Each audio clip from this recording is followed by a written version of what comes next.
దేశం కోసం యువతరం అనే అంశంపై ప్రత్యేక చర్చా కార్యక్రమం మీరిప్పుడు వింటారు.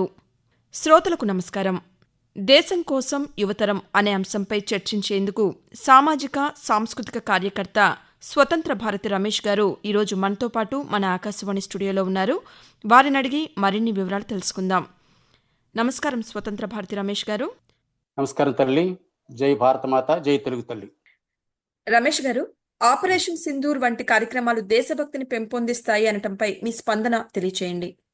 నా వ్యక్తిగతమైన స్పందన అయితే దేశభక్తి పెంపొందడానికి ముఖ్యంగా యువతరంలో ఆపరేషన్ సింధూర్ వంటి దురాఘాతాలు చోటు చేసుకోవటం అనేటువంటిది కాస్త దురదృష్టకరమైన విషయం.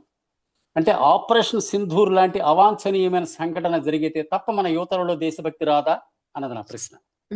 బహుశా ఈ సమాధానాన్ని చాలా మంది ఆశించరు. కానీ నేను దేశవ్యాప్తంగా యువతరంతో పనిచేస్తున్నాను కాబట్టి వారిలో అద్భుతమైన స్పందన ఉంది దేశభక్తి గురించి. కానీ ఆ స్పందనను వెలికి తీసుకురావటం లేదు పెద్దవాళ్ళు. అది పెద్దవాళ్ళ వైఫల్యం తప్ప పిల్లల వైఫల్యం కాదు.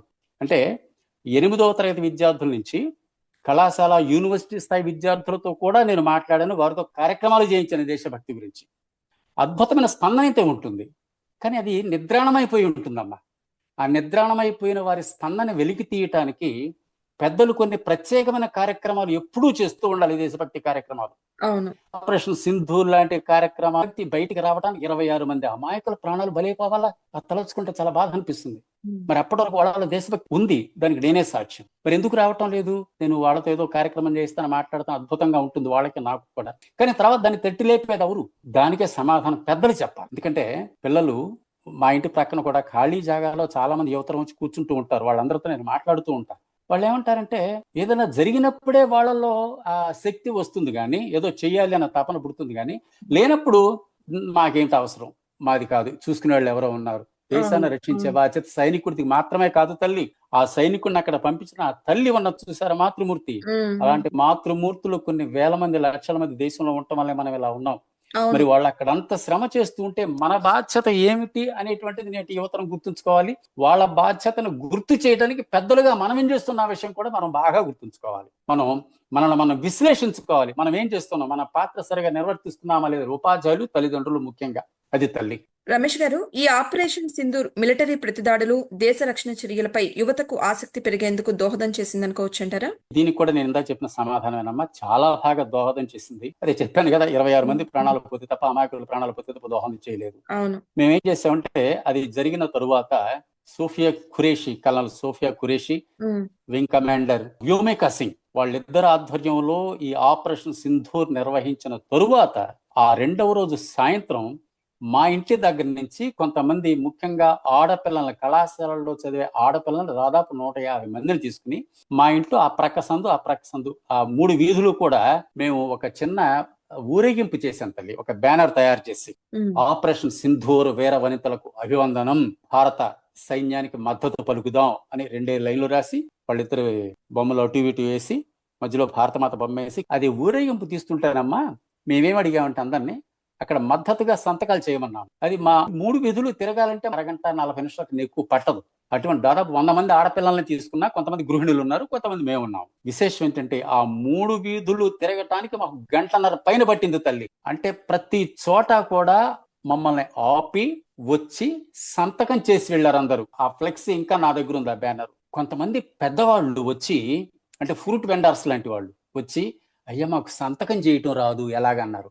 నువ్వు సంతకం చేయాల్సిన పర్లేదని చెప్పి మా పిల్లలు ఏం చేశారంటే ఆ స్కెచ్ పెన్ వాళ్ళకి వేలిముద్ర వేయించారు. వాళ్ళు కొంతమంది పెద్దవాళ్ళు దగ్గరకు వచ్చి చెప్పులు తీసి భారత మాతకు నమస్కారం చేసి సంతకం చేశారు. ఇదంతా ఒక కోణం అయితే, ఇంకో కోణం కూడా ఉంది. ఎందుకంటే మనం ఎప్పుడు ఆహా ఊహో అనుకోవటం కాదు, ఇందులో మనం సంస్కరించుకోవాల్సిన అంశాలు ఏమున్నాయన్నది కూడా తెలుసుకుంటేనంటే, వాంఛనీయంతో పాటు అవాంఛనీయం కూడా ఏమిటో తెలుసుకుంటేనే మనకి తర్వాత మనం మార్చుకోవడానికి అవకాశం ఉంటుంది. కొంతమంది యువతరం తల్లి కాఫీ షాపుల్లోనూ, ఫ్రూట్ జ్యూస్ సెంటర్లోనూ ఉండి బయటికి రాలేదు. మేము ఊరేగింపు తీసుకుంటూ వెళ్తుంటే మరి నా బోటి వాడు త్వరగా స్పందిస్తాడు.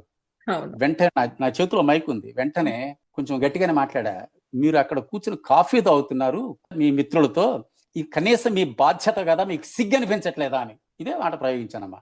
అన్నప్పుడు వాళ్ళు అప్పుడు కొంచెం వాళ్ళకి కదలిక వచ్చింది. అంటే పెత్తంతో కొట్టినట్లు అనిపించి అప్పుడు కదలిక వచ్చి బయటకు వచ్చి అప్పుడు సంతకం పెట్టాడు. నేను షాపుల్లోకి వెళ్ళి కూడా ఇది విషయం అంటే కొంతమంది నెమ్మది స్పీడ్ కదలండి అంటే అలా కదిలింది. నేను కదలక తీసుకొచ్చాను. అంటే నేను చేసుకుంటే పెట్టేవాడు పెడతా, లేకపోతే అది కాదు నాకు కావాల్సింది.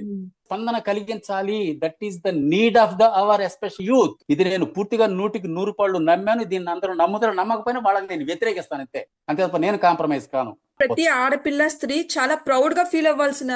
అందుకనేనమ్మా ఆ రోజున మన ఇంటి చుట్టుపక్కల 2-3 హాస్టల్స్ ఉంటాయి. ఆ పెద్దలతో మాట్లాడి ఆ హాస్టల్ ఆడపిల్లల్ని మేమంతా ఒక 10 మందిమే ఉన్నాం, మగవాళ్ళమే. అలాంటి 60 ఏళ్ళు దాటిన యువతరం అనమాట. మేము ఒక 10 మంది, ఒక 10 మంది 55 దాటిన మా ఆవిడ లాంటి యువతరం. మిగిలిన వాళ్ళంతా ఆడపిల్లలే, అంతా చదువుకుంటున్న విద్యార్థినులే. చక్కగా చేసుకొస్తే కొంతమంది ఆడపిల్లలమ్మా, ముఖ్యంగా నేను 2-3 చూశాను. ఆ డివైడర్ అవతల వైపు నుంచి వెళ్ళి కూడా ఆగి డివైడర్ దాటి మన దగ్గరకు వచ్చి అక్కడ సంతకం పెట్టి తాము పెట్టిన సంతకాన్ని ఫోటో తీసుకున్నారు. 1-2 వాళ్ళ సెల్ఫీ కూడా తీసుకున్నారు. చాలా సంతోషం, మనం కనీసం ఇది చేయగలుగుతాం, ఇదన్నా చేయాలి, మన బాధ్యత. అక్కడికి మనం వెళ్ళలేకపోవచ్చు అనుకుంటూ వెళ్ళారమ్మా. నేను కారణం ఏంటంటే అక్కడ అది ఆపరేషన్ సింధూర్ నిర్వహించింది మహిళా శక్తి. ఆ మహిళా శక్తి ఏమిటో ఈ జనానికి తెలియాలని చెప్పి ఈ కార్యక్రమం చేస్తే బహుశా విజయవాడలో ఇలాగా అందరూ ఊరేగింపులు చేశారు. కానీ సంతకాలు పెడుతూ చేసినటువంటి ఒకే ఒకళ్ళు మా మిత్ర బృందమే. మా పేరు కూడా ఏం పెట్టుకోలేదు, విజయవాడ దేశభక్త బృందం అని పెట్టుకున్నాను పేరు దానికి. అది అమ్మా యువతరంలోనూ పెద్దవాళ్ళలోనూ దేశం పట్ల ఉన్నటువంటి వారి ప్రేమ అంత బాగా ఉంది. కానీ దాన్ని మనం ఇంకా కొన్ని ప్రత్యేకమైన కార్యక్రమాల ద్వారా ఎప్పుడు జరుగుతూ ఉంటే వాళ్ళలో శక్తి అనేటువంటిది, నిద్రాణమైన శక్తిని ఒంటినట్ల నింపుకుంటే ఆపరేషన్ సింధూర్ అలాంటి ఆ దురాగతం చేయడానికి సాహసం చెయ్యరు. మనం పడుకునుంటే వాళ్ళు సాహసం చేస్తారు. 26 మంది పోతే తప్ప మనకు మెలకు రాలేదంటే ఏం చెప్పాలి తల్లి? కొంచెం ఆవేదన ఉంటది, ఆవేశం కాదమ్మా.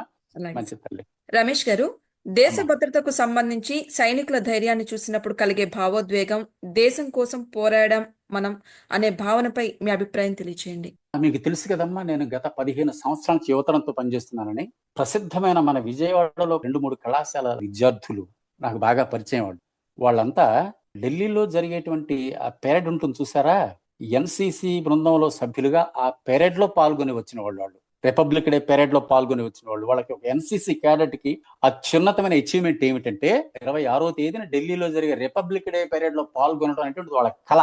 అలాంటి వాళ్ళు 2-3 చెప్పారు. ఇప్పుడేంటి 10 ఏళ్ల క్రితం 12 ఏళ్ల క్రితం చెప్పారు, సార్ మేము ఎన్సిసి లో ఉంటాం, మా అదృష్టం. అంతేకాదు మేము కోరుకునేది ఏంటంటే we want an honourable death, గౌరవప్రదమైన మృత్యువు కోరుకుంటున్నాం అన్నారు వాళ్ళు. నాకు ఒక్కసారి ఒళ్ళు పులకరించింది. వెంటనే వాళ్ళు కౌగిలించుని, అన్న ఒక ఆనరబుల్ పొజిషన్ లో నువ్వు ఉండి భారతదేశ రక్షకుడిగా నీ జీవితంతో పనిచేసి ఒక విజయుడిగా రా. వాళ్ళ డెత్ అంటే వెరీ గుడ్ అని అనకూడదు కానీ అన్న, నేను ఆనరబుల్ డెత్ కోరుకున్నాను, వెరీ గుడ్ అని అనకూడదు. అంటే మనసులో వెరీ గుడ్ అని మనసులో ఉన్నా సరే నువ్వు మళ్ళీ విజయవంతంగా వచ్చి మాకు మీ తల్లిదండ్రులకు ఆనందం కలిగజేయను, నీ ఉద్యోగ విరమణానంతరం కూడా దేశం కోసం పనిచేయని చెప్పాను నాన్న. అది యువతరం, అదమ్మా యువతరం. ఇప్పటికి కూడా ఒకటే అంట, మనం ఏదో ఎంటర్టైన్మెంట్ అని చూస్తున్నాం కానీ పిల్లలు ఎంటర్టైన్మెంట్ అని ఏదో చూస్తూ ఉంటారు కానీ వాళ్ళల్లో దేశభక్తి ఎక్కడికి పోదు. దేశభక్తికి సంబంధించిన కార్యక్రమాలు చూపెట్టండి మీరు. It's my open challenge to anybody. నేను చేస్తున్నదే ఇంజనీరింగ్ కాలేజీలో ఒక కార్యక్రమాన్ని ఎవరైనా చూస్తారా? నాది 40 నిమిషాలు, అమ్మో 40 నిమిషాలే అనే అంటారు. కానీ వాళ్ళు మ్రాన్ పడిపోతారు. కార్యక్రమం అలా నోళ్లు తెరిచే చూస్తారు, ఎవరు మాట్లాడరు, మధ్యలో చప్పట్లు కూడా కొట్టరు. ఇన్ కేస్ నా కార్యక్రమానికి మధ్యలో చప్పట్లు కొట్టారంటే వాళ్ళు ఇన్వాల్వ్ కలదు, దట్ ఈస్ మై ఫెయిల్యూర్. అందులో అంతగా లీనమైపోతారు. అది పిల్లల్లో ఉండేటువంటి దేశభక్తిని వాళ్ళని ఇంకా బయటికి తీసుకురావాలి. మీకు ఇంతకు ముందే చెప్పాను కదా, దానికి సంబంధించిన కథలు చెప్పాలి. దానికి సంబంధించిన కథలంటే కాల్పనిక కథలు కాదు, నిజంగా జరిగినాయి. దీప అనే ఆవిడ కార్గిల్ యుద్ధంలో, దీప ఆ మహాతల్లి పేరు, తల్లి ఇప్పుడు ఆమెకి మీకన్నా కొంచెం పెద్ద వయసు ఉంటుంది ఆమెకి. ఆ దీప వధువు అని ఒక కెప్టెన్, వరుడు అంటే వాళ్ళకి నిశ్చయతాంబూలాలు అయినాయి కానీ పెళ్లి కాలేదమ్మా. ఇది నేను చేస్తుంది వాస్తవం, పెళ్లి కాలేదు. అప్పుడు ఆయన గారు యుద్ధానికి వెళ్ళాడు, అక్కడ వీరమరణం చెందాడు. ఆ దీప ఈనాటి వరకు పెళ్లి చేసుకోలేదు. ఆమె ఏమంటదంటే, ఎంతటి మహారాజుకు భార్యగా ఉండటం కన్నా ఆ కెప్టెన్ కి నిశ్చయించబడిన వధువుగా ఉండటంలో గౌరవం ఉంది అంది. ఈ ముక్క నేను గట్టిగా ఎందుకు చెప్పగలుగుతున్నానంటే నాన్న, నేను గత సంవత్సరం అంత క్రితం ఐ థింక్ 22లో అండమాన్ నికోబార్ ఐలాండ్స్కి వెళ్ళినప్పుడు అక్కడ పోర్ట్ బ్లెయిర్ లో ఒక స్కూల్లో ఈ కార్యక్రమం చేసినాక మరొకరు వచ్చారు, వాళ్ళ స్కూల్లో చేశాము. చేసిన తర్వాత వాళ్ళు మళ్ళీ నన్ను పోర్ట్ బ్లెయిర్ వాళ్ళ కారులో దింపుతున్నాడు అతను, ఆ మాస్టర్ గారు. అప్పుడు ఈ మాటల్లో వచ్చాడు, ఆ అమ్మాయి అతను అక్కడ నార్త్ ఇండియా మనిషి, దాదాపు పంజాబ్ ప్రాంతం. అతను ట్రాన్స్ఫర్స్ ఉంటాయి కాబట్టి ఆయన చెప్తున్నాడు, ఆ దీప అన్న ఆవిడ మాకు పరిచయస్తురాలనండి, తను ఇంకా పెళ్లి చేసుకోలేదండి, చేసుకొని అన్నదండి అని చెప్పాడు. అదేమ్మా, ఇలాంటి కథలు కావాలి పిల్లలకి. పిల్లలకి ఈ కథ కాదు, ఇది చరిత్ర. ఇలాంటి చరిత్రలు చెప్తూ ఉంటే మరి ఆ బాధ్యత ఎవరు తీసుకుంటారు? తీసుకోవాలి. నేనైతే తీసుకున్న సందేహం లేదు, అందరూ తీసుకోవాలి. అవును. రమేష్ గారు, మనకి సొసైటీలో ఏదైనా ఒక ఇన్సిడెంట్ జరిగిందంటే మీడియా ప్రజలపై ఎలాంటి ప్రభావం చూపిస్తుందో మనందరికీ తెలుసు. మరి అలాంటిది మీడియా ఈ అవునమ్మా. ఆపరేషన్ ఎలా చూపించిందని మీరు భావిస్తున్నారు? దాని ప్రభావం ప్రజలపై ఎలా ఉంటుందంటారు? సంతోషం తల్లి. మనకు మీడియా అన్నది అంటే నేను ఇప్పుడు మీడియా నుంచే మాట్లాడుతున్నాను. నాకు మీడియాతో బాగా పరిచయం ఉంది, మీడియాలో పనిచేశాను. మీడియా మనకి ఎంత వరమో, శాపం అన్న పదాన్ని నేను ప్రయోగించను కానీ అంత అవాంఛనీయం కూడా అయిపోయింది మీడియా. ఎందుకంటేనమ్మా, నేను బాగా చరిత్ర చదివాను, ఇంకా చదువుతూ ఉంటాను. ఏమిటి చెప్పండి, 1946 నుంచి ఎన్ని సంఘటనలు జరిగినాయి ఈ దేశంలో, వాటి గురించి మనకు తెలుసా? తెలియదు. ఇప్పుడిప్పుడు బయటకు వస్తున్నాయి. ఎందుకు అలా జరిగింది? ఎందుకంటే బయట ప్రపంచానికి చెప్పవలసిన బాధ్యత ఉన్న మీడియా తన పాత్రను సరిగా నిర్వహించలేదు. అందుకని 1990లో ఏం జరిగింది, 1946లో ఏం జరిగింది, 48లో ఏం జరిగింది, 61లో ఏం జరిగింది, 65లో ఏం జరిగింది, 1971లో ఏం జరిగింది, 1990 కార్గిల్ విషయంలో కొద్దిగా తెలిసింది. అదే 1990 జనవరిలో జరిగిన దారుణం తెలుసా? తెలియదు. దాన్ని మీడియా వైఫల్యం అంటము, లేకపోతే మీడియా యొక్క పక్షపాత ధోరణి అని అనటంలో తప్పేం లేదు.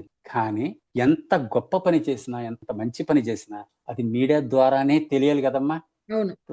నా ఉదాహరణ చెప్పుకుంటే, నేను ఎవరో ఉదాహరణ చెప్పాల్సిన, నేను ప్రత్యక్ష ఉదాహరణ. చాలా సంతోషం, మీరు నన్ను ఇంటర్వ్యూ చేస్తున్నారు. 20 ఏళ్ల పాటు నేను ఆల్ ఇండియా రేడియోలో వార్తలు చదివితే 2 తెలుగు రాష్ట్రాలు బ్రహ్మాండంగా విన్నాయి, బాగున్నాయి. మరి నేను 10 ఏళ్ల నుంచి ఇందులోనే ఉన్నాను. అండమాన్ నికోబార్ ఐలాండ్స్ వెళ్ళినప్పుడు అక్కడ ఉన్న దూరదర్శన్ వాళ్ళు మన కార్యక్రమం వివేకానంద విద్యా కేంద్రంలో పిల్లలతో చేస్తూ ఉంటే వాళ్ళు వచ్చి దాన్ని షూట్ చేసి కొంత బిట్టిన వార్తల్లో ప్రసారం చేశారు. అది నాకు తెలుసు. నేను చూడలేదు, అక్కడ వాళ్ళు చెప్పారు రెండో రోజు, సార్ మన కార్యక్రమంలో కొంత చూపెట్టారని. ఆ తరువాత అక్కడ దూరదర్శన్లో ఉన్న వాళ్ళు ఎవరు నన్ను పోర్ట్ బ్లెయిర్ దూరదర్శన్ కేంద్రానికి తీసుకువెళ్ళి నా చేత ఇలాగే ఇంటర్వ్యూ చేశారమ్మా. ఆ ఇంటర్వ్యూ ప్రసారం అయింది. ఆ తర్వాత అస్సాం, అరుణాచల్ వెళ్ళినప్పుడు కూడా అక్కడ ఉన్నటువంటి స్థానిక ప్రసార మాధ్యమాలు మన కార్యక్రమాన్ని, నా ఇంటర్వ్యూ కూడా ప్రసారం చేసింది. కానీ మన ఆంధ్రలో ఉన్నటువంటి చుట్టూ ప్రసిద్ధమైన స్కూళ్లలో నేను కార్యక్రమాలు చేసి దాని గురించి పెద్దగా తెలిసింది లేదు కదా. అవును. పెద్దగా తెలిసిందేం లేదు, నేను అందులో ఉన్నవాడినే కాబట్టి నేను అందే ప్రాకులాడలేదు. కానీ ఇన్ కేస్ తెలిస్తే, ఓహో, ఒక చంద్రశేఖర్ ఆజాద్ ఎలా మరణించాడు అన్నది ఇప్పటికి దాదాపు 150 మంది విద్యార్థులు ప్రదర్శన చేసి చూపెట్టారు నా ఆధ్వర్యంలో. ఒక చంద్రశేఖర్ ఆజాద్ వాడెవడు, కళాకారుడా? కానే కాదు. నేను స్కూళ్లలో, కాలేజీలో కళాకారులను తీసుకుంటా, మీకు ఇష్టం వచ్చిన వాళ్ళు ఎవరో పంపించిన 35 మందిని అంట. ఆ 35 మందికి నేను శిక్షణ ఇస్తాను. వాళ్ళలో ఒకటి చంద్రశేఖర్ ఆజాద్ అయిపోతాడు. ఒక బంగారు తల్లి, ఒక చిట్టి తల్లి ఝాన్సీ రాణి అయిపోతుంది. No costume, no makeup, only spirit of patriotism, that's all. అది మన విద్యార్థుల విజయ రహస్యం ఏంటంటే, ఆ కార్యక్రమాలు ఇప్పటికి దాదాపు 200 స్కూళ్ళు, కాలేజీలు చేస్తే దేశవ్యాప్తంగా జమ్మూ నుంచి కన్యాకుమారి నుంచి అండమాన్ నికోబార్, అస్సాం, అరుణాచల్, ఉత్తరప్రదేశ్ వరకు దాదాపు 200 చేస్తే వాటిలో తల్లి no costume, no makeup. General గా కళా ప్రదర్శనలో కాస్ట్యూమ్, మేకప్ అనేటువంటిది కళ ఇంకా ప్రజలను ఆకట్టుకోవడానికి సాధనం. అది నాకు తెలుసు కళాకారుడిగా. కానీ మన కార్యక్రమంలో ఏం ఉండవు. మరి ఏం ఆకట్టుకుంటుంది? వాళ్ళలో ఉండే స్పిరిట్ ఆకట్టుకుంటుంది. ఓహో, చంద్రశేఖర్ ఆజాద్ ఎలాంటి పరిస్థితుల్లో తన బలిదానం చేశాడా అనేటువంటి భావనే చూసే ప్రేక్షకుల కంటే విద్యార్థులకు, ఆ చూసే టీచర్లకు కలుగుతుంది. కానీ కనీసం అరే బాగా చేశాడు ఈ అబ్బాయి అని కూడా, అలా వచ్చినా కూడా వైఫల్యం చెందినట్టే, అలా కూడా రాదు. అంత ఇన్మెర్స్ అయిపోతారు. That is the greatness of art and that is the greatness of the children. దాన్ని మనం ఒడిసి పట్టుకోవాలి. దానికి ఎంత గొప్ప పాత్ర ఉందమ్మా మన మీడియాకి తల్లి. మరి నేను ఇన్ని చేస్తున్నా, మనం మొదటిసారి మాట్లాడుతున్నాను దీని గురించి. రమేష్ గారు, ఈ ఆపరేషన్ సింధూర్ తరహా ఆపరేషన్లు పౌరుల్లో ఒక తాటిపై నిలిచే భావనను, జాతీయ భావం పెరిగేందుకు దోహదం చేస్తాయని చెప్పవచ్చు అంటారా? 100% చెప్పవచ్చమ్మా. కానీ మీకు ఇందాక చెప్పినట్లే, అదే ఎప్పుడు ఉండవలసిన భావం, ఏదో కొంత దుర్ఘటన జరిగితేనే అది రావటం అనేటువంటిది, సరే జరిగిపోయింది. ఎక్కడి నుంచి అయినా సరే ఆ స్ఫూర్తి, ఆ దేశభక్తి తాడు మీద నడవటం అన్నారు మీరు చూసారా, ఏకోన్ముఖంగా. Living for the nation, thinking for the nation, working for the nation. అది నా నినాదం, బిడ్డలందరితో చెప్పిస్తూ ఉంటా. లివింగ్ ఫర్ ద నేషన్, నేను దేశం కోసం బతికాను అంటే నా కుటుంబం దేశంలో లేదా? థింకింగ్ ఫర్ ద నేషన్ అంటే నేను నా కుటుంబం గురించి ఆలోచన చెయ్యనా? జరుగుతూనే ఉంది, బ్రహ్మాండం జరుగుతుంది. కానీ ఇట్లాగా ఖచ్చితంగా ఫోకస్డ్ గా మనం ఆలోచించడం లేదు. దేశం గురించి, ధర్మం గురించి, మన యువతరం గురించి ఆలోచించండి, బ్రహ్మాండంగా ఉంటుంది. ఇప్పుడు ఈ సన్నివేశం తర్వాత, అంటే అది కూడా 100% నిజం కాకపోతే, కొంతమంది చాలా ఆవేశంగా యువతరం ఊరుకోకూడదు, ఏదో చేసేది క్షణికమైన ఆవేశం, ఉద్రేకం. అది ఆ ఉద్రేకాన్ని తగ్గించుకుని ఆలోచనాత్మక కార్యక్రమం చేయాలి. అదే జరుగుతుంది. ఇలాంటివి మళ్ళీ జరగకుండా ఉండుగాక. ఈ సమైక్యత స్ఫూర్తి చిరకాలము నిలుచునుగాక. రమేష్ గారు, ఆపరేషన్ సింధూర్ మనల్ని మన దేశ సైన్యం పట్ల గర్వించేవారిగా మార్చడంతో పాటు మన సైనికుల సామర్థ్యాన్ని సామాన్య ప్రజలకు తెలియచెప్పేలా చేశాయని అనుకోవచ్చంటారా? 100కి 100 పాళ్ళు. ఎందుకంటే నేను మీకు ఇందా చెప్పాను, చాలా మంది పెద్దలు నాకన్నా బాగా తెలిసిన వాళ్ళు, చదువుకున్న వాళ్ళు, దేశం పట్ల ధర్మం పట్ల ఎంతో ప్రేమ ఉన్నవాళ్ళు, చరిత్రను అధ్యయనం చేసేవాళ్ళు, యుద్ధ తంత్రాన్ని అధ్యయనం చేసేవాళ్ళు అందరూ ఉన్నారు. కానీ అమ్మా, మన దేశ సైనిక శక్తి, సైనిక పాఠం ఇంత గొప్పది అని నేనైతే ఊహించలేదమ్మా. ఎందుకంటే పేర్లు చెప్పొద్దు, మన పొరుగు దేశాల్లో 1-2 దేశాల్లో మనం పట్టించుకోవాల్సిన పని లేదు. కానీ ఒక దేశం గురించి కాస్త పట్టించుకోవాలి, జాగ్రత్తగా ఉండాలి అనేటువంటి భావన చాలా మందిలో ఉంది. నాలాంటి సామాన్యులు మరీ ఎక్కువగా ఉంటుంది. కానీ ఈనాడు జరిగింది ఏమిటంటే, ఆ పొరుగు దేశమే కాదు, ఏ దేశం గురించి మనం ఆలోచించాల్సిన we have enough strength, enough spirit of patriotism. ఎందుకంటే గుర్తుంచుకోండి, మన దేశ సైనికుల్లో మనకి యుద్ధం చేసేటువంటి నైపుణ్యం ఉండటం వేరు, దేశం కోసం యుద్ధం చేస్తున్నాను, దేశం కోసం నేను సిద్ధంగా ఉన్నాను అన్న స్ఫూర్తి ఉండటం వేరు. అది the spirit of patriotism, the spirit of dedication, the spirit of giving everything to the nation. అది పుష్కలంగా ఉంది, అది నిరూపితమైందమ్మ. ఆ విషయంలో మాత్రం తల్లి మన ఈ ప్రసార మాధ్యమాలు అద్భుతంగా, వాళ్ళు ఇంతకుముందు ఎప్పుడు చేయనటువంటి గొప్ప గొప్ప విషయాలను మనకి కళ్ళకు కట్టినట్టు చూపెట్టారు. అవన్నీ చూసినాకే చాలా ధైర్యం కలిగింది, చాలా శక్తి వచ్చింది. రేపు ఇంకెవడో కన్నెత్తి చూసే అవకాశం లేకుండా జరిగింది. కన్నెత్తి చూస్తే ఏం జరుగుద్దో కూడా తెలిసింది. 100% దీని ద్వారా ప్రతి వాడికి, సామాన్యుడి నుంచి పెద్దవాళ్ళ వరకు, సామాన్యుడి నుంచి ఒక మేధావి వరకు చాలా బాగా తెలిసిందమ్మా. అది మాత్రం గొప్ప విషయం. జోహార్ మిలిటరీ పవర్.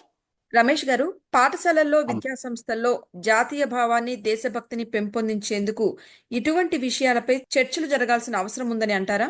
అసలు దీన్ని ప్రశ్నించకూడదమ్మా. ఎందుకంటే నువ్వు చక్కగా భోజనం చేస్తూ లేకపోతే కడుపు నిండా తిని వెళ్ళకపోతే పరీక్ష రాయలేవురా అని అనాల్సిన పని లేదు. చక్కగా తగు మాత్రం తిని వెళితేనే వాడు పరీక్ష రాయగలడు. ఎవరైనా కడుపులో ఏమైనా ఉంటేనే బుద్ధి పనిచేస్తుంది. ఇది కూడా అంతేనమ్మా. చర్చలు జరగాల్సిన అవసరం జరగాలి, జరిగి తీరాలేదు, జరగటం లేదని మాలాంటి వాళ్ళ ఆక్రోశం.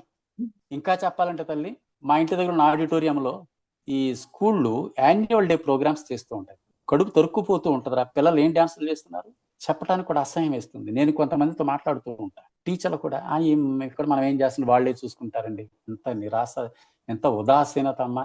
ఆ ఉదాసీనత వల్ల మనం చాలా కోల్పోయాం తల్లి. దేశం అంటే కేవలం సరిహద్దులు కాదు తల్లి, దేశం అంటే ఒక గుర్తింపు, ఒక ధర్మం. భారతదేశానికి మొదటి ధర్మం పరమత సహనం. కావలసినంత ఉంది, మరి దాన్ని పాటించాలి. అట్లాగే అట్ ద సేమ్ టైం ధర్మో రక్షత రక్షిత, ధర్మాన్ని కాపాడుకోవాలి. దాంతో పాటు ధర్మహింస తథైవచ అంటారు. అహింస పరమో ధర్మతో పాటు ధర్మహింస తథైవచ అంటే అవసరం వచ్చినప్పుడు మనల్ని మనం రక్షించుకోవడానికి కావలసినంత ఎదురు దెబ్బ కూడా తీయాలి. అది కూడా కావాలి. అది చప్పబడిపోతే జరిగేవన్నీ. అది మరి విద్యా సంస్థల్లో జరుగుతుందా అంటే అది చాలా పెద్ద క్వశ్చన్ మార్క్. దానికి ఈ ప్రభుత్వమే పూనుకోవాలని నా కోరిక. ఇంకోటి ఏంటంటే, మనం జనవరి 26 మనం కూడా చేస్తూ ఉంటాం కదమ్మా, ప్రభుత్వం పక్షాన జరుగుతూ ఉంటది కదా. ఏం జరుగుతాయమ్మా నాకు బాగా తెలుసు తల్లి. సినిమా పాటలు పెట్టి, దేశభక్తి పాటలుగా సినిమా పాటలు పెట్టుకుంటారా? అదేమన్నా దేశభక్తులు ఉర్రోతులగించే పాట కాదు, నాకు బాగా తెలుసు అది. ఈ విషయంలో నాతో ఎవరు ఆర్గ్యూ చేయొద్దు, నాకు బాగా తెలుసు. సంగీతం కానీ, ఆ సాహిత్యం కానీ మనం రెచ్చగొట్టడానికి ఉండేది, లేకపోతే ఆ మ్యూజిక్ డైరెక్టర్, ఆ హీరో ఎంత గొప్ప అని చెప్పేది తప్ప దేశం పట్ల భక్తి కలిగించేది కాదు. నేను ఇంత ఆవేశంగా మాట్లాడుతున్నానంటే తల్లి, గత 45 సంవత్సరాలుగా ఉదయాన్నే ఆకాశవాణిలో ప్రసారమయ్యే దేశభక్తి గీతాన్ని వినకపోతే నాకు గానీ మా ఆవిడికి గానీ ఆ రోజున మైండ్ పనిచేయదు. అద్భుతమైన దేశభక్తి గీతాలు, అదంతా ఆకాశవాణి సొత్తు అంటారు. ఆ సొత్తును బయటికి తీసి ఈ పిల్లలకి ఇస్తే మొదటగా కంప్లైంట్ ఏమిటంటే, మరి ఏమన్నా దేశభక్తి గీతం చేయించాలంటే మా దగ్గర ఎక్కడున్నాయండి దేశభక్తి గీతాలు, లేవు కదా, అందుకని సినిమాల్లో వచ్చి తీసుకుంటామండి. ఇది పిల్లలు అనేది, ఆయా స్కూల్ వాళ్ళు అనేది ఆ దేశభక్తి గీతాలను నేను వింటూ ఉత్సాహపడేటువంటి, చైతన్యం పొందేటువంటి ఆ దేశభక్తిలో కొన్ని సెలెక్టెడ్ కొంతమందికి ఇస్తే వాళ్ళని చేసుకునే అవకాశం ఉంది కదా. అది ఏదో పెద్ద అనుకున్నంత ఈజీ కాకపోవచ్చు, కానీ మీ ద్వారా పెద్దలకు తెలియొచ్చేది. అది బాధ్యత. అది మీ ట్రెజర్ అంటారు, లైబ్రరీ ట్రెజర్ లో పెట్టేసుకుంటారు. నాకు తెలుసు, ట్రెజర్ లో పెట్టుకుని ఏం చేసుకుంటాం ఏమా. ఒకసారి మీరు వినండి ఆ దేశభక్తి గీతం ఎలా ఉంటుందో. మనదే భారతదేశం అని ఎంత అద్భుతమైన దేశభక్తి గీతాలు ఉన్నాయి తల్లి. వాటిని తీసి పిల్లలతో వాళ్ళతోటి కార్యక్రమాలు చేయించాలి. అది వింటే, చేస్తూ ఉంటే ఆటోమేటిక్ గా వాళ్ళు బీజం వచ్చేస్తుంది. దేశభక్తి అనే బీజం కలదు. ఎందుకంటే నేను చెప్పేటువంటి దేశభక్తుల్లో, భక్తి గీతాల్లో దేశభక్తి తర్వాత, దేశభక్తి కాకుండా ఒక మనిషిని ఆహా ఓహో అనేది కానీ, గొప్ప పేరు వెస్ట్రన్ కల్చర్ అంటే పనికి మాలిన సన్నివేశాలు కానీ, పనికి మాలినటువంటి బాణీలు కానీ అందులో ఉండవు. నా బాణి, నా భారతీయ బాణి, నా సంప్రదాయ సంగీతం, అద్భుతమైన మాట, అందరికి అర్థమయ్యేది, అద్భుతాలు ఉన్నాయి. అద్భుతాలను బయటికి తీస్తే ఎంత చేసుకోవచ్చు. అలాగే కనీసం నెలకు ఒక్కసారి నా పిల్లలతో మాట్లాడించవచ్చుగా. మళ్ళీ దానికి అదే కాలేజ్ వాళ్ళు, స్కూల్ వాళ్ళు ఏమంటారంటే, అది నేను ప్రయత్నం చేసి ఏమంటారంటే, ఎక్కడ ఖాళీ ఇచ్చారండి మాకు, కాలేజీలోకి వెళ్తే 1 గంట కూడా కాలేజీ కుర్రవాడికి ఖాళీ లేదు అంటే. అలా ఉంది వాళ్ళ కరికులం, స్కూల్ కరికులం అలా ఉంది. దీన్ని కొంచెం పెద్దవాళ్ళు ఆలోచించి దేశభక్తి కోసం కొంత పెట్టాలి, పెట్టి తీరాలి. అప్పుడే దేశభక్తులు తయారవుతారు. We want the youth with patriotism, not just the youth. యువతరం ఉండగానే సరిపోదు, యువతరం ఉంది, వాళ్ళలోనే కనుక దేశభక్తి మనం పెంపొందించగలిగితే అలాంటి పిచ్చి పనులు వాళ్ళు చేయరు కదా. అంటే గ్రాస్ రూట్ లెవెల్ నుంచి మనం దేశభక్తిని నూరిపోయాలమ్మా. 5వ తరగతి వచ్చి 5వ తరగతిలో నేను మొదటిసారి లైబ్రరీకి వెళ్ళాను, thanks to my village library. ఒక 8 ఏళ్ల పాటు శోధించేసాను లైబ్రరీ అంతా. ఎప్పుడో 1961లో నేను పుట్టిన కొత్తలో చైనా యుద్ధం జరిగితే దానికి సంబంధించిన ఒక చిన్న బుక్లెట్ ఉంది, చైనా దురాక్రమణ అనే చిన్న బుక్లెట్. కనీసం 5-6 సార్లు చదివుంటా. చిన్న బుక్లెటే, దానిలో ఉంటుంది ఆయుధాలను తీసుకుని వెళుతున్నాడు ఆ పైలట్, త్వరలో దిగాలి, దగ్గరలో ఉంది, ఎయిర్పోర్ట్ దగ్గరలో ఉంది, అక్కడ దిగాలి. కానీ అక్కడ జరుగుతుంది ఏమిటంటే, ఇంధనం అయిపోతుంది. అప్పుడు అందులో ఏమి రాస్తుందంటే, కేవలం తన ఇచ్ఛాశక్తితో ఆ 3 కిలోమీటర్ల విమానాన్ని నడిపాడు అని రాస్తుందమ్మా. నాకు ఇప్పటికే గుర్తుంది. ఇచ్ఛాశక్తి అంటే ఏమిటో అప్పుడు నాకు తెలియలే, తర్వాత తెలిసింది ఇచ్ఛాశక్తి అంటే విల్ పవర్ అని. అది నాకు ఎందుకు గుర్తుంది, నేను చదివిన వయసు అది. ఆ వయసులో గుర్తు, దాని అర్థం తెలియకపోయినా దాని వెనకాల ఒక వీరత్వం ఉన్నది చూసారా, that made me A Patriot. అది తప్పనిసరిగా విద్యాలయాల్లో జరగవలసిన అవసరం ఉంది తల్లి. రమేష్ గారు, నేటి కాలంలో అంతా సోషల్ మీడియాలోనే ప్రతి విషయం జరుగుతూ ఉంటుంది కదా. మరి ఇలాంటి సైనిక చర్యలపై సోషల్ మీడియాలో జరిగే చర్చలు యువతపై ఎంతవరకు, ఏ విధంగా ప్రభావం చూపుతాయని మీరు భావిస్తారు? మీకు తెలిసే ఉంటుంది, పాము విషం వైద్యంలో వాడతారు. ముఖ్యంగా ఆయుర్వేద పాము విషం ఉంటుంది, అది చాలా గొప్ప ద్రవ్యం అది. ఇది కూడా అంతేనమ్మా. సోషల్ మీడియా తప్పుదారి పట్టిస్తుంది, మంచి దారిలో నడిపిస్తుంది. కానీ దురదృష్టవశాత్తు ప్రస్తుతం సోషల్ మీడియా కాస్త అవాంఛనీయమైన ధోరణిలోకి వెళుతుంది. అంటే వ్యూస్ రావాలి, లేకపోతే ఇదే తప్ప ఇంకోటి జరగట్లేదు. దాన్ని కూడా కాస్త మనం రెస్ట్రిక్ట్ చేసుకోవాలి. దానికి తప్పనిసరిగా ప్రభుత్వ జోక్యం ఉండాలి. మనం కూడా కొన్ని ఉదాహరణలు చూసాం కదా. తప్పనిసరిగా సోషల్ మీడియాలో ప్రభుత్వ జోక్యం ఉండాలి. కానీ ప్రభుత్వ జోక్యం కన్నా ముందు నైతిక సరిహద్దులు ఉంటాయి ప్రతి వ్యక్తికి కూడా. ఆ మోరల్ లిమిట్స్ తనకు తాను విధించుకోవాలి. How far it is good for the society అని తను ఒక 2-3 సార్లు ఆలోచించుకుంటే అవాంఛనీయమైన రావు. కానీ సోషల్ మీడియా ప్రభావం చాలా ఉంది, అందులో సందేహం లేదు. దాన్ని మనం ఆలోచించుకుని దాన్ని చేయాలి. మనం ఆలోచించలేనప్పుడు, కొంత అవాంఛనీయం వచ్చినప్పుడు ప్రభుత్వం జోక్యం చేసుకోవడం తప్పనిసరి. రమేష్ గారు, చివరిగా పిల్లల్లోనూ యువతలో దేశభక్తి పెంపొందించేందుకు మీరు ఎలాంటి సూచనలు చేస్తారు? అమ్మా, నేను ఎక్కడికి వెళ్ళినా జనరల్గా పిల్లలతో కాసేపు ఎలా మాట్లాడతానో, ఆ ఉపాధ్యాయ బృందంతో కూడా కాసేపు ఒక 10 నిమిషాలు మాట్లాడతాను, 10 నిమిషాలు, పావుగంట. వాళ్ళు చాలా ఇష్టంగా వింటారు. అమ్మ, దేశ భవిష్యత్తు ఎక్కడ నిర్మాణం అవుతుందంటే తరగతి గతిలోనే దేశ భవిష్యత్తు నిర్మాణం అవుతుంది. అందులో సందేహం లేదు, ప్రపంచం అంతా ఒప్పుకునే విషయం కదా. కాబట్టి బాధ్యత ఎవరి పట్ల ఎక్కువ ఉందంటే ఉపాధ్యాయుల బాధ్యత చాలా ఎక్కువ ఉంది. అయితే బాధాకరమైన విషయం ఏంటంటే, వాళ్ళు చెప్పింది కూడా, తమ పనిని నిర్వర్తించడంలో ద సోకాల్డ్ సోషల్ మీడియా కానీ, ద సోకాల్డ్ ఎంటర్టైన్మెంట్ కానీ జోక్యం ఎక్కువైపోయి పిల్లలు తప్పుదారి పడటానికి అదొక కారణం. రెండేమిటంటే, చిన్నతే మమ్మల్ని వీపు వాచిపెట్టి కొడితే ఈ రోజు మీ ముందు స్వతంత్ర భారత రమేష్గా నిలబడ్డాను, దేశం అంతా తిరుగుతుంది. దానికి కారణం నా కొట్టిన నా గురువర్యుడు. ఈ మొక్క ఎక్కడికి వెళ్ళి చెప్తే చాలా సంతోషపడతారు వాళ్ళు. మా అబ్బాయిని ఎందుకు కొట్టావు అంటాం. అంతలో వెనకాల ఎవడో ఒకటి తీసుకొచ్చి, ఏమండి ఎల్కేజీ విద్యార్థి టీచర్ చితకబాదుతాడండి. చితకబాదటం అంటే ఏమిటి? చితకబాదేంత పర్సనాలిటీ ఉంటుందా ఎల్కేజీ పిల్లోడికి, ఎలా ఎల్కేజీ పిల్లకి కానీ? అసలు అది ఇలాంటి నికృష్టమైనటువంటి ప్రచారాలు, వాటిని మానుకోవాలి. కానీ అట్ ద సేమ్ టైం నేను వాళ్ళకి చేతులు జోడించి విన్నవిస్తూ ఉంటాను మన ఉపాధ్యాయులకి, అమ్మ, మీరు కత్తి మీద సాము చేస్తున్నారు. కలెక్టర్ ఉద్యోగమైనా కాస్త సుఖంగా చేయొచ్చు, కానీ ఉపాధ్యాయ వృత్తి అంత కళ్ళు మూసుకుని ఆషామాషిగా చేయకూడదు.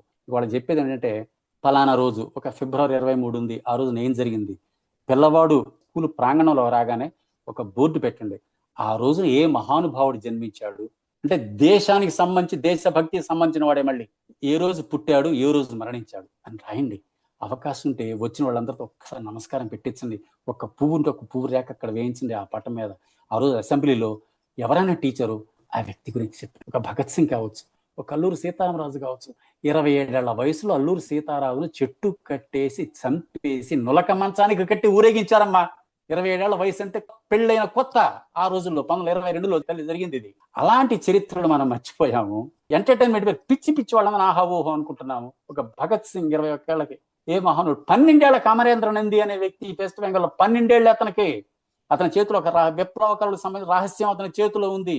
పోలీసులు వస్తున్నారు. వెంటనే అతను తూము కింద దూరాడు. తూము అంటే నీళ్లు పోయే సన్నట గొట్టం. చిన్నపిల్లడు అందులో దూరాడు. కానీ వాళ్ళు వచ్చి పట్టుకున్నారు. వెంటనే దాన్ని ఆ చీటిని నవిలి మింగేశాడు. ఎందుకని? అతని చిత్రహింసలు పెట్టి ఆ చీటి తీసుకుంటారు. అప్పుడు విప్లవ రహస్యాలు వాళ్ళకి తెలిసిపోతాయి. అందుకని అతను ఏం చేశాడు? అమరేంద్ర నంది నమిలి మింగాడు. ఇది చరిత్ర తల్లి నేను చెప్పేది. ఇవి బిడ్డలకి చెప్పాల్సినవి. ఇదని చేయాలి. ఇవి చేయాలంటే ఆ స్కూల్స్ వాళ్ళు తలుచుకుంటే మాత్రం అవుతుంది. రేపు మరలా స్కూల్స్ మొదలెట్టిన తర్వాత మళ్ళీ ఒక ఉద్యమ రూపంలో ఈ కార్యక్రమాలను ముందుకు తీసుకెళ్ళబోతున్నా.